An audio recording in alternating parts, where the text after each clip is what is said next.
महाभारत युद्ध के 15वें दिन जब धृष्टद्युम्न ने गुरु द्रोण का वध किया, तब सभी कौरव भयभीत हो भाग खड़े हुए। उस समय केवल अश्वत्थामा ही एक ऐसे योद्धा थे जिसने अपने संपूर्ण बाहुबल से पांडव सेना का प्रतिकार किया। उन्होंने पांडव सेना के कितने ही महारथी धृष्टद्युम्न, भीम और सात्यकी आदि सभी योद्धाओं को तो युद्ध भूमि से ही भगा दिया था, परंतु जब वे अपने महान दिव्यास्त्रों द्वारा भी अर्जुन और श्री कृष्ण को परास्त नहीं कर पाए, तब वे निराश मन के साथ युद्ध भूमि छोड़कर भागने लगे। तब वहां उन्हें महर्षि वेदव्यास ने दर्शन दिए और अश्वत्थामा को समझाया, ये दोनों नर और नारायण हैं। इन्होंने दीर्घ वर्षों तक अग्नि में घोर तप किया है।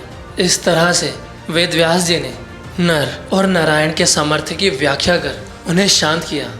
तदंतर अकस्मात ही पहुंचे वेदव्यास जी को समक्ष देख अर्जुन ने उनसे एक अत्यंत आश्चर्यमयी घटना के बारे में पूछा। चलिए जानते हैं क्या थी वो रहस्यमयी घटना। तो वीडियो शुरू करने से पहले एक रिक्वेस्ट है, अगर इस चैनल पर नए हैं और अभी तक चैनल को सब्सक्राइब नहीं किया तो जल्दी से कर दो ना, और बेल आइकन दबाना ना भूलना, ताकि हर वीडियो की नोटिफिकेशन आप तक सबसे पहले पहुंचे।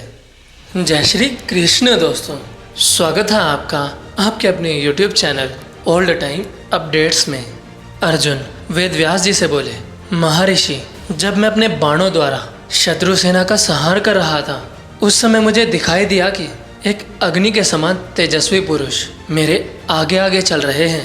महामुनि, वे जलता हुआ शूल हाथ में लेकर जिस ओर जाते उसी दिशा में मेरे शत्रु विदीर्ण हो जाते, जिसे देखकर ऐसा प्रतीत हुआ मानो मेरे रथ के आगे चलते हुए वही समस्त शत्रुओं को मार भगा रहे हैं। भले ही वहाँ लोगों को ऐसा प्रतीत हुआ होगा कि मैं शत्रुओं को मार रहा हूँ, परंतु मुझे लगता है मेरे आगे चलते हुए वही शत्रुओं को संताप दे रहे थे, मानो शत्रुओं की सारी सेनाएं उनके द्वारा ही नष्ट की गई हूँ। मैं तो केवल उनके पीछे पीछे ही चल रहा था। भगवान, मुझे बताइए वो महान पुरुष कौन थे? मैंने उन्हें हाथ में त्रिशूल लिए देखा था। वे सूर्य के समान तेजस्वी थे। वे अपने पैरों से पृथ्वी का स्पर्श भी नहीं करते थे। त्रिशूल को अपने हाथों से अलग कभी नहीं छोड़ते थे। वहाँ उनके तेज से, उसी त्रिशूल से सहस्त्रों नए नए शूल प्रकट होकर शत्रुओं पर गिरते जान पड़ते थे।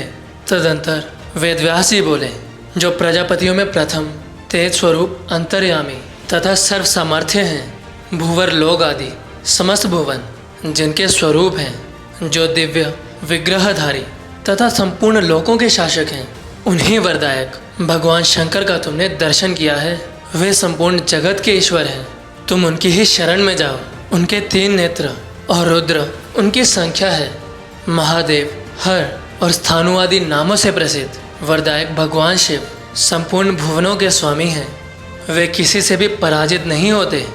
वे ज्ञान स्वरूप, ज्ञान गम्य तथा ज्ञान में श्रेष्ठ हैं। उनके स्वरूप को समझना अत्यंत कठिन है। अर्जुन, तेजस्वी पुरुष के रूप में वे भगवान शंकर ही कृपा करके तुम्हारे आगे आगे चलते हैं। कुंती नंदन, उस रोमांचकारी घोर संग्राम में अश्वत्थामा, कर्ण और कृपाचार्य आदि प्रहार कुशल बड़े बड़े धनुर्धारियों से सुरक्षित उस कौरव सेना को उस समय बहुरूपधारी महाधनुर्धर भगवान महेश्वर के सिवा दूसरा कौन मन से भी नष्ट कर सकता है? जब वे ही सामने आकर खड़े हो जाएं, तो वहां ठहरने का सामर्थ्य कोई कर ही नहीं सकता। तीनों लोकों में कोई भी प्राणी उनकी समानता करने वाला नहीं है। संग्राम में भगवान शंकर के कुपित होने पर उनकी गंध से ही शत्रु बेहोश होकर कांपने लगते हैं। कुंती नंदन, अतः तुम भी उन शांत स्वरूप भगवान शिव को सदा नमस्कार किया करो, जो रुद्र विकराल स्वरूप तथा जो यम के अनुकूल रहने वाले काल हैं। उन भगवान शंकर को नमस्कार है। कुंती नंदन, तुम वरदायक, त्रिनेत्रधारी और अविनाशी भगवान भूतनाथ की शरण में जाओ। उनका जो शिव शरीर है वो तेजोमणि और परम क्रांतिमान है। उनकी जो जगत मूर्ति है वो जगत के लिए ब्रह्मचर्य का पालन करती है। यह प्रतापी देवता दीर्घ काल में अत्यंत तीक्ष्ण एवं उग्र रूप धारण करके सबको दग्ध कर डालते हैं, अतः रुद्र भाव के कारण रुद्र कहलाते हैं। अर्जुन, संग्राम भूमि में जो तुम्हारे आगे शत्रुओं को संताप करते हुए दिखाई दिए हैं वे यही पिनाकधारी भगवान महादेव हैं। जब तुमने सिंधुराज के वध की प्रतिज्ञा की थी उस समय स्वप्न में भगवान श्री कृष्ण ने तुम्हें गिरिराज के शिखर पर जिनका दर्शन करवाया था, ये वही भगवान महाशंकर तुम्हारे आगे आगे चल रहे हैं। उन्होंने ही तुम्हें वो दिव्यास्त्र प्रदान किए थे जिनके द्वारा तुमने देवताओं का संहार किया है। पार्थ, यह देवादिदेव भगवान शिव के शत्रुद्रीय स्त्रोत की व्याख्या की गई है। यह स्तोत्र वेदों के समान परम पवित्र तथा धन, यश और आयु की वृद्धि करने वाले हैं।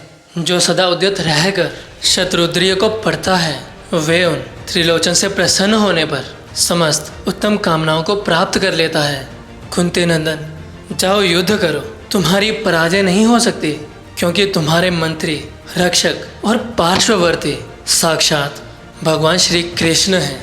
इस वृतांत से हमें ये पता चलता है कि भगवान शिव ही महान संहारक है। कौरव सेना हो या पांडव सेना, दोनों का संहार करने वाले महादेव ही थे। अर्थात वे महादेव ही थे जो सबका संहार कर पृथ्वी का भार कम कर रहे थे। परंतु कुछ लोग इस वृतांत से गलत निष्कर्ष निकाल लेते हैं।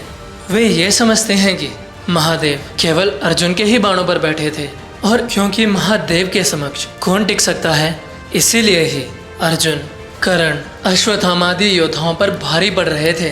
परंतु महाभारत में वर्णित इस वृतांत के अनुसार देखा जाए तो वेद व्यास के अनुसार जो अर्जुन ने देखा वो परम सत्य है, इसमें कोई दो राय नहीं। किंतु वहाँ महादेव दोनों पक्षों के योद्धाओं का संहार कर रहे थे और अंतर केवल इतना था कि सिर्फ अर्जुन ही महादेव को अपने बाणों में साक्षात देख पा रहे थे। इसे उनका सौभाग्य कहा जाए या स्वयं भगवान शिव से मिला आशीर्वाद, ईश्वर के प्रति समर्पण या सदैव धर्म के प्रति उनकी निष्ठा कहा जाए, क्योंकि हमें तो ऐसा कोई उल्लेख नहीं मिलता जिसमें ऐसा वर्णन हो कि अर्जुन के अतिरिक्त ये योद्धा भी महादेव को देख पा रहा था। क्योंकि सत्य तो ये है वहाँ केवल अर्जुन और श्री कृष्ण ही थे जो साक्षात महादेव को देख सकते थे।